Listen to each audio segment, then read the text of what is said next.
Энэ байдлыг чи бид нар тийж чадахгүй. Бид бүгд нэг ясиг гэвэл хамаачууд нэг ясиг үлдэг. Үхэж чадахгүй болохоор амьдрч байна гэж байна. Тийм ээ, залуучууд үхэж чадахгүй байгаа учраас залуучууд ийм хогийн нийгэмд амьдарч байснаас үхсэн дээр үхэж чадахгүй болохоор амьдарч байна гэж ингэж залуус бачуурн дуулж ийм байж боломгүй уриалга бариад жагсаж байна. Харин та яаж тайван байж чадчихна? Залуус яагаад ингэж бачуурн дуулж ингэж зөвхөрөнгөө марж байгааг та мэдчихэв үү? Яагаад гэвэл өнөөгийн бүх хүмүүс эрүүл ухаантай хүн яагаад ч төвчхийн аргагүй хүнд хүчээр зовлон өөрсдөрч явдаг. Юу тэр вэ гэж юу? Өнөөх бизнесийн алтан дурч. Хэрэглэгч хаан гэж чи мэдгүй. Хэрэглэгч та хаан гэд хэн мөнгөтэй сүгдэж ажиллах наад бизнесийн алтан дүрмийг чинь өнөөгийн залуус ягштал баримталж ажиллаад яаж ядарч туйлдж байна гэж. Яасан удаа явдгийг чи. Яг наалах чам. Удаа мэ чи хой. Манай ёолтны гэр дасгаа болцлоо гэж уцаар дууцхын чи бэлэн байж ёстой мэдөө. Ажил үйлчлэгээний талбарт гарсан хүн бүхэнд өдөр тутам тохиолддог явдал энэ мөн биз? Ямар удаан хөдөлдгийг, хурдхан хөдлөж, яасан хайхрамжгүй ханддгийг үйлчлэгээний соёл мэддэггүй юм уу? Хэрэглэгч та хаан гэж мэдхүүгээд эргэн тойрных нь ялангуяа ахмад үеийнх нь болох аав ээжийнх нь хүмүүс өөрийнхөө хүүхдүүдийг мөнгөний боол метр харьцаж боолын эзэн метр даралж дарангуйлдаг.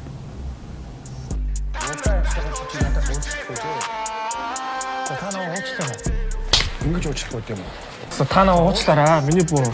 Би гацаараа үзчихэд явлаа. За хурдан засаад хүнж мэдөө. Хүн болж амьдралд хөл тавих гээд хүсэл мөрөөдлөөр нь жигүүрлж өөдөө дэвжиж дээшлэх гээд өсөж төлжиж байгаа эдэс бүхэн рүү эргэн тойрных нь ингэж хайр найргүй өшөгчж гიშгэлж дэвсэлдэг. Ийм их цэвдэгшил дунд ажиллаж амьдрах гээд аргаа ятсан тэд эцэстээ юу гэж хэлж яана гэж 50 60 70 80-аад оныхон үхэж дуусчиж Монголоос хөгжинэ гэж залуус ярьж. Өмнөх үеийнх нь өөдгөө бүхний үлгэр дуурайллыг үзүүлэхээр өнөөгийн залуус тэгж хэлэхээс яах вэ? Би гэсэн үйлчлэгээний байгууллагад ажилладаг хүн. Би ресторан ажилладаг хүн. Би хэрэглэгчээгээ би хаан гэж хүндэлдэг хүн. Хороод ирлээ. Энэ хүн бол дор хаяж 200 мянган төгрөгөөр үйлчлүүлж байгаа хүн байгаад би хараад мэдтий. Өөрөө ороод чаастаа ширхгийн хоол авч идэх чинь том бизнестэй өнөөх лаглаг хүмүүсийн хачиргүй үнэн төрхийн мөн биз? Төрийн дээд алба хашдаг нийгэмд лаглаг байр суурьтай тэр бүх хүмүүс яг ийм хоёр нүртэй бялдууч мөнгөтэйг долгомдог мөнгөг дээрлэгдэг атаарху худалч хулгайч хогийн амьтад байгаа. Ийм хогийн амьтад тэр төрийн алба гэдэг ширээ сандалд шигдэс суучхад ажлын байр гаргаж ард түмний амжиргааг дээшлүүлнэ гэд аль болох боломж нөхцөл бүхнийг өөртөө ашигтайгаар эргүүлчих гээд бэртгчин цараалаад сууж байгаа. Тийм хогийн бэртгчин амьтдыг ажиллаа хийгэж жагссан залуусын буруу. Бас тийм хөгийн амьтдаас ажил цараажилж амьдралаа залгуулснараа өнөөгийн залуус үхэж чадахгүй болохоор амьдрч байна гэдэг ийм үлгэн салган байдалтай явж байгаа юм. Одоо тэгээ яах вэ? Үхэж болохгүй. Бас өмнөх үеийнхнийг үхэж дуусахыг хүлээх аргагүй. Залуу хүмүүс байтлаа үхсэнтэй адил үлгэн салган явж таарахгүй. Ийм нөхцөл байдлаас яаж улс орноо гаргах вэ? Энэ байдлыг чи бид нар тийж чадахгүй. Монгол улс өгч, Монгол улс мөгч, Монгол улсынхаа төлөө бид нар зүтгэн. Залуус бид улс орноо хувьсган өөрчлөе гэвэл яах ёстой юм бэ? Хуулиар хувьсгалыг хийх боломжтой юу? Гэх мэтэр зүрх сэтгэлдээ шатаж, шаналж яваа залуустан зориулаад зөвлөх хэд үг вэ? Монголын ард түмэн бид чинь уг нь үндсэн хуулиараа олгогдсон хязгааргүй эрх мэдэлтэй хүмүүс юм байна. Ямар эрх мэдэл вэ гэхлээр үндсэн хуулийн 3-ын 1-т бүх ард түмний бүрэн эрхт байдлыг ингээд заачгаж. Засгийн бүх эрх ард түмний мэдэлд байна. Ард түмэн төрийн үйл хэрэгт шууд оролцож мөн өөрсдийн сонгож байгуулсан төлөөлөгчдийн байгууллагаараа дамжуулан оролцох замаар энэхүү эрхэн эдэлнэ гэж зааж. За тэгвэл одоо бид нар яагаад ийм эрх мэдлгүй байгаа юм бэ? Ард түмэн бид төрийн үйл хэрэгт яаж оролцож байгаа юм бэ гэвэл энэ сонгож байгуулсан төлөөлөгчдийн байгууллагаараа уламжлан төрийн үйл хэрэгт оролцож байгаа юм байна. Тэрний юу гэхээр Улсын хурлын 76 гишүүний санаачлан баталсан хуулийг дээдэлж сахиж мөрдөх замаар ард түмэн төрийн үйл хэрэгт оролцож байгаа. Хизээ энэ хуулийн дор амьдардаг улс төрчлөл энэ Монгол улсад хийхгүй юм байхгүй болсон. Жигшүүртэй гэмт хэрэг байна уу? Уваагүй заллан байна уу? Мөн үү? За тэгэхээр энэ засаг захиргааны энэ байгууллагын бодлого чиглэл нь юунд чиглэдэг юм бэ гэхлээр хувийн хэвшлийг дэмжиж өрхийн амжиргааг дээшлүүлэх бодлого чиглэлтэй ингээд баялаг бүтээж байна гэд эх орны баялагийг эвдэн сүйтгдэг малчтын амин зуулгыг тонон дээрэмдэж дэлгэр сайхан тал нутаг хангааговыг там болгон хувиргадаг ийм харгас бодлого чиглэлийг барьж ажилтдаг засаг захиргааны систем байх нь энэ улсын хурал засгийн газар нь. За тэгэхээр ийм харгас бодлого чиглэлээр харгас хууль санаачлан гүйцэтгэж ажилтдаг энэ улсын хурал засгийн газар гэдэг энэ засаг захиргааны систем нь юун дээр оршин тогтнодог юм бэ? Тогтолцоо нь юу юм бэ гэхлээр өнөөх хэрэглэгч та хаан гэд хэн мөнгөтэй сөгдөж ажилтдаг хувь хүн бүрийн сул дорой чанар дээр тогтож ажилтдаг тогтолцоо байх нь. Өнөөх мөнгөгүйгээр сүргүй, мөнгөгүйгээр би юу чадахгүй гэд өөртөө үл итгэх сул дорой байдал болоод түүнээс улбаатайгаар өөрийн хүчийг дутуу үнэлсэн энэ дутагдaltaй тал дээр чинь л сүндэрлж боссон ийм шулааны систем, дарал мүлжлэгийн систем байх нь энэ улсын хурал засгийн газар гэдэг энэ засаг захиргааны систем. За тэгэхээр энэ тогтолцоог залуус бид өөрчлөё гэвэл яах ёстой юм бэ гэвэл хүн бүхэн ялангуяа залуучууд өөртөө бүрэн итгээд би мөнгөнд сөгдөж ажиллахгүйгээр амьдрч чадна. Би мөнгөний хараат бус биеэн даан тусгаар амьдрч оршин тогтнож чадна гэж өөртөө итгээд өндийгөөд босхийг чинь хүртэл энэ дангар бүтэц улам данхайгаа таныг даралж шулж мөлжөөд л байх нь. Өнөөдөр та дөрвөн хөлөөд мөлхөж байсан бол элгээрээ хөвтөл чинь. Элгээрээ мөлхөж байсан бол газар дор ортол чинь дарж дарангуйлах ийм дарангуйлын систем ноёлоод байж байгаа юм байна. Энэ байдлыг чи бид тэр тийж чадахгүй. Бид бүгд нэг яг гэвэл хамаачууд нэг яг Үхэж чадахгүй болохоор амьдрч байна гэж байна.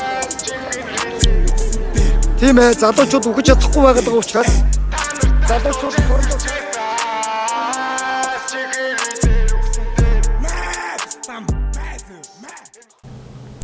За тэгвэл залуус бид энийг өөрчлөе. Залуу хүн байж үхсэнтэй адилхан үлгэн салгаа явж болохгүй. Бид залуу хүний хүч чадал, оюун ухаан тэр бүхнийг энэ тогтолцоог өөрчлөхийн төлөө зарцуулъя. Ингээд би өөртөө итгээд би мөнгөн зөвгдөхгүйгээр би мөнгөн зөвгдөж ажиллахгүйгээр амьдрч чадна. Би мөнгнөөс хараат бус тусгаар биеэн дан оршиж чадна гэд өндийгөөд босъё гэж бодъё. Тэгвэл бидэнд ямар боломж нөхцөл байгаа юм бэ? Тэр шууд оролцоо гэдэг хувилбар чинь юу юм бэ гэвэл энэ бол өвөг дээдсээс уламжлагдаж ирсэн төрт ёсны онол гэдэг ариун их өв соёл өнөөгийн монголчууд бидэнд өвлөгдөөд ирсэн байх нь. За тэгвэл над төрт ёсны онол чи юу юм бэ? Үүгээр бид нар өнөөдөр улс орноо яаж засч залуурдах юм бэ? Яадаг засаг захиргааны систем юм бэ гэвэл их эзэн Чингис хаан ингээд айлтчихж. Хуучны үгийг хууль болгов, өвгдийн үгийг өв болгов. Үүнийг зөрчиж гажуудуулвас хэрвээ энэ зарлагаас гажвас гаслан зовлон туулах болно. Тэр цагт чинь би та нарын дэргэд байхгүй тул хуучны үгийг хууль болгоорой, өвгдийн үгийг өв болгоорой гэд их эзэн Чингис хаан зарлаг айлдвараа буулгачихсан юм байна. Энэ юу гэсэн үг вэ гэхээр зэрэг ертөнцийг байлдан дагуулсан их Чингис хаан өөртөө ашигтайгаар ямар нэгэн хууль зохиож санаачлаагүй байна. Хэрвээ хэн нэгэн өөртөө ашигтай хууль санаачлаад түүнийг бусдад дээдлж сахиулах ийм замаар ажиллах юм бол одоо энэ дур дураараа хууль зохиож дураараа энэ газар нутаг эх орноо зарж үрээд дуусгаж байгаа энэ 76-гийн энэ үйлдэл гамшиг шиг ийм гаслан гамшиг босч ирэх тул ард түмэн минь хувийнхаа эрх ашгийг бодоод дур дураараа хууль зохиож болохгүй юм шүү.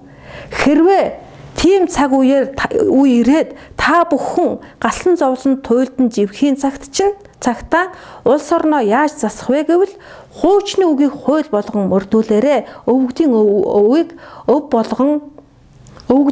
өв болгон хэрэглээрэ гэд их эзэн Чингис хаан захиад үлдээчих.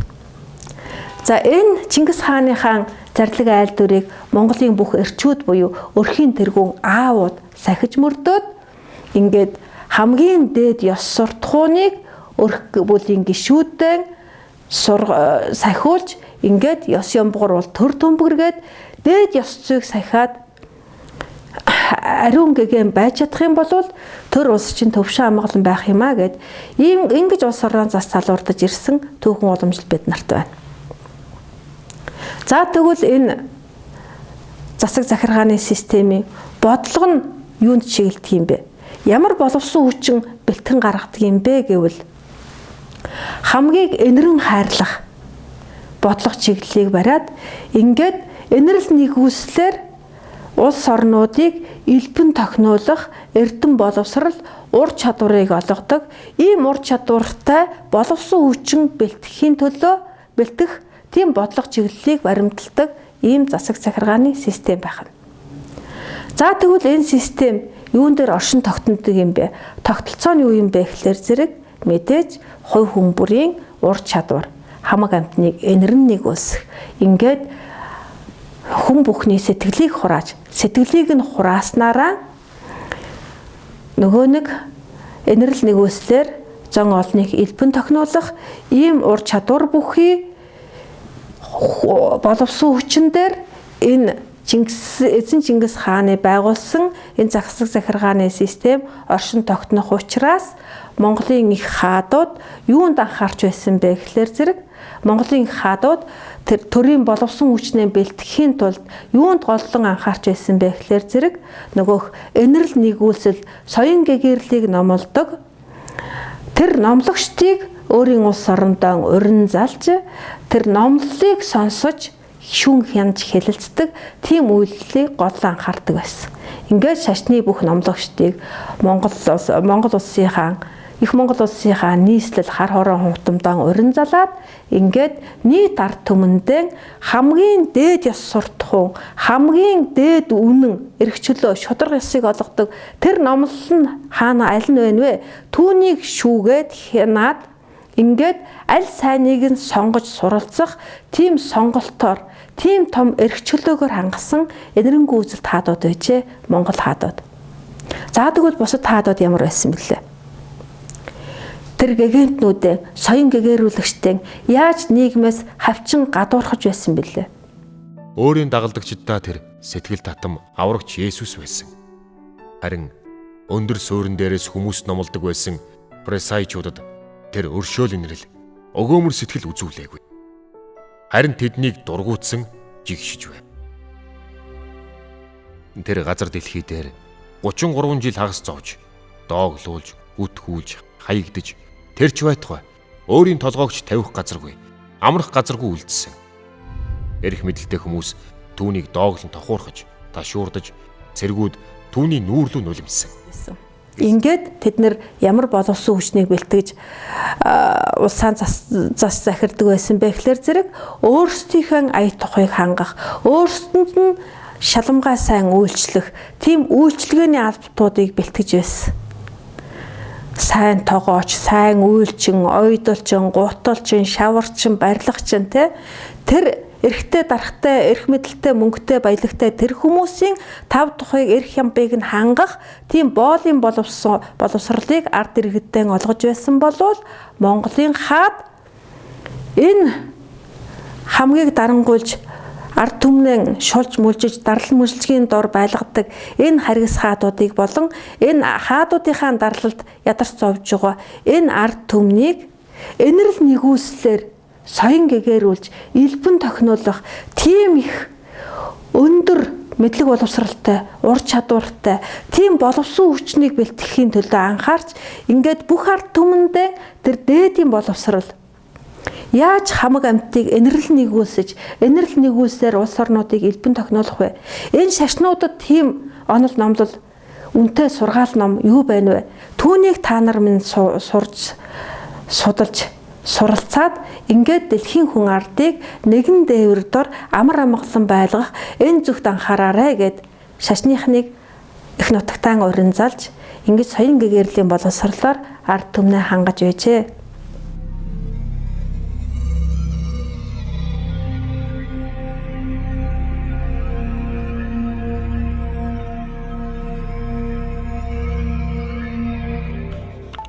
Хулгай хийчихэд талын ламд өгöd намайг хулгай хийсэн гэж бити бодоорой гэж ном уншуулж байна гэдэг биш.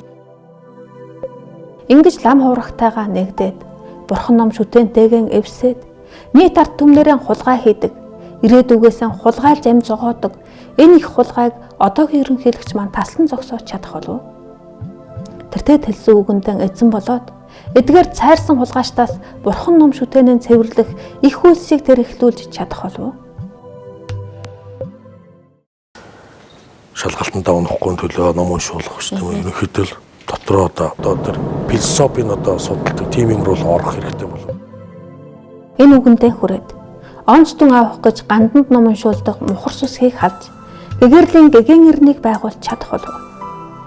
Хэлсэн үгэндээ эзэн болдог Монгол эр хүний мөн чанарт би итгэдэг болохоор энэ хүнд итгэсэн шиг итгэсэн, зүтгэсэн шиг зүтгэсэн. Их спортод ялалт байгуулж, их ялалтын уухагаар эвдэрч хагаралцсан Монгол түмнээ нэгэнтээ нэгтгэж чадсан болохоор нь агуу их нэгтгэж Чингис хааныг тавьж ордон бараадан ам зогоох өнөөгийн их үгүйрлээс Монгол түмнээ энэ хүн лаварч чадна гэж итгэсэн. Монгол улсын ерөнхийлөгч, Зэвсэг түвшний ерөнхий командлагч Халтмаагийн бат тулга Мөнгөнд их орон ард түмэн гэж байдаггүй.